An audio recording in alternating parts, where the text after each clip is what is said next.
इस वक्त हम मैप के जरिए आपको दिखाने की कोशिश करें, जो आप फ्लाइट देख रहे हैं दरअसल ये एरोफ्लोट की फ्लाइट थी जिसे इटली जाना था। लेकिन आप जानते हैं जी न्यूज पर हमने आपको ये बड़ी खबर दिखाई थी कि ईयू ने एयर स्पेस बंद कर दिया है।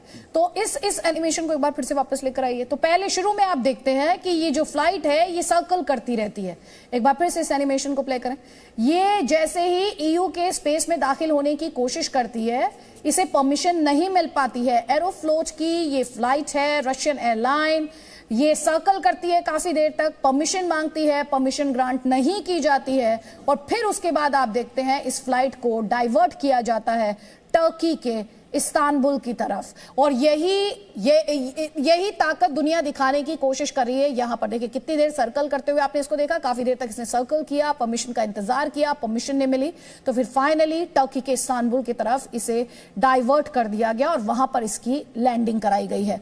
देवनाथ सर, यहां पर हम देख रहे हैं हर तरीके से प्रेशराइज करने की कोशिश, प्रेशर एग्जर्ट करने की कोशिश लगातार की जा रही है रूस पर, चाहे वह इकोनॉमिक सैंक्शंस हो। एक नमूना इस वक्त हमारे दर्शक अपने स्क्रीन पर देख रहे हैं, चाहे वो एयर स्पेस को क्लोज कर देना हो, चाहे वो हथियारों से मदद हो, चाहे वो आर्थिक मदद हो, हर यूक्रेन को आर्थिक मदद हो। ये आपको लग रहा है कि this is kind of putting pressure on Putin now, जब वो इमैनुअल मैक्रों से कम ये कह रहे हैं कि हम तो बातचीत के लिए तैयार हैं? जी हाँ, दुनिया की जितनी ताकतें हैं, खासतौर से पश्चिम के जो देश हैं, वो इस तरह से अब कोशिश कर रहे हैं कि रूस के ऊपर किसी भी तरह का दबाव डाला जाए, हर तरह का दबाव डाला जाए, चाहे वो मिलिट्री हो या सॉफ्ट दबाव हो।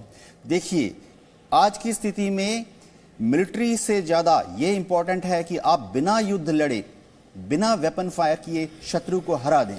तो आज जैसे हम देख रहे हैं कि रूस की जो फ्लाइट है इसको इटली से जाने से मना कर दिया गया। एरोफ्लोट की जैसी फ्लाइट तुर्की में लैंड की तो अब रूस को पता लग गया है कि उसके जो जहाज़ हैं वो दुनिया में कहीं नहीं जा पाएंगे। इससे रूस की जो इंडस्ट्रियल और कमर्शियल इफेक्ट है उस पर भी बहुत बड़ा फर्क पड़ेगा।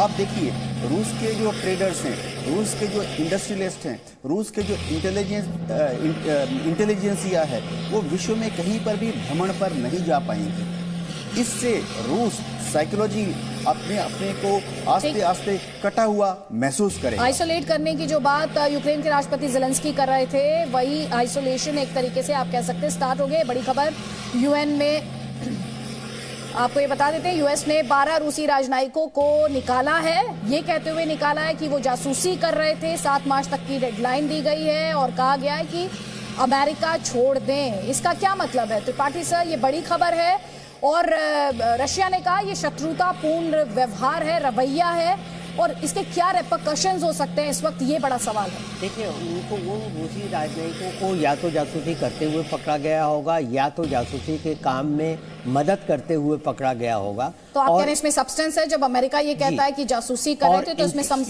ये हर देश के राजनयिक दूसरे देश में करते हैं, इसमें कोई ऐसी बात नहीं है। और ये है कि अब उस स्थिति में अमेरिका क्या करता है, कोई भी देश यही करता है क्योंकि उनको पकड़ के बंद नहीं कर सकता, इसलिए उनको पर्सनल नॉन ग्रेटा कर देता है कि आप यहाँ से देश छोड़ करके चले जाएं। अब उसका रिपरकशन क्या होता है? उसके रिपरकशन में, उसकी प्रतिक्रिया में दूसरा देश भी जिसके राजनयिक निकाले गए हैं, वो भी पहले देश को के उतने ही संख्या में राजनयिकों को, और ये बड़े ताजुब की बात है, कभी कभी फनी भी हो जाती है कि उसी डेस्क पे काम करने वाले, अगर इंफॉर्मेशन डेस्क पे काम करने वाला राजनयिक रूस का निकाला गया है तो रूस भी अमेरिका में अमेरिकन एम्बेसी के इंफॉर्मेशन डेस्क पे काम करने वाले राजनयिक को, उसी रैंक के राजनयिक को निकालेगा। तो ये होता है, और उसी संख्या में अगर 12 निकाले गए तो रूस भी 12 निकालेगा। ये बड़ा टिट ऑफ टाइप ये एक बच्चों का खेल जैसे होता है कि तूने मेरे पैसे लिए। और हमने देखा है कि रशिया लगातार उसी स्ट्रैटेजी पर बढ़ रहा है। ईयू ने स्पेस बंद किया तो फिर रशिया ने कहा हम भी अपनी फ्लाइट्स नहीं भेजेंगे। जो एक्शन दूसरे देश ले रहा है वही एक्शन पलटवार करते हुए हमने देखा है रशिया द्वारा लिया गया। व्लादिमीर पुतिन उस तरह के अनाउंसमेंट्स करते हैं। लेकिन ग्रुप कैप्टन देवनाथ, तस्वीरें एक बार फिर से जो जंग लड़ी जा रही है, ग्राउंड पर जो जंग लड़ी जा रही है, और एक बार फिर से कैपिटल कीव की बात करना बहुत ज्यादा जरूरी है। वहां पर लगातार स्ट्राइक्स जारी है, बड़ा रशियन काफिला जो है उसके पहुंचने की बात वहां पर की जा रही है।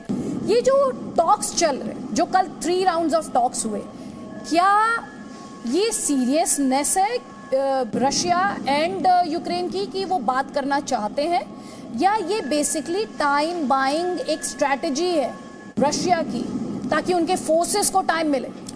जी हाँ, रूस ये दिखाना चाहता है कि वो यूक्रेन से बात करने के लिए राजी है ताकि उस पर यूएनजीए में जो प्रेशर आ रहा था वो थोड़ा कम हो जाए।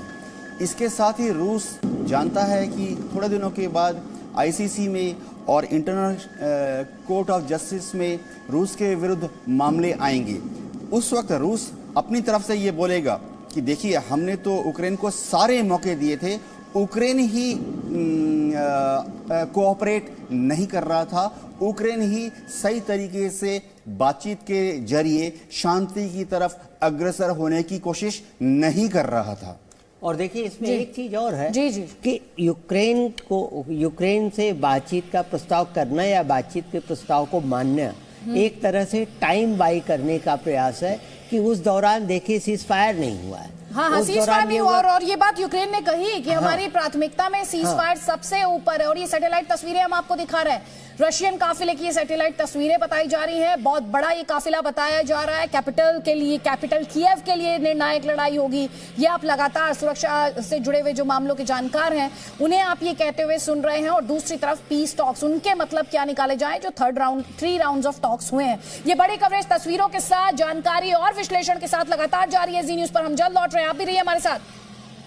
Presenting B News app, available on Google Play and App Store. Download it now.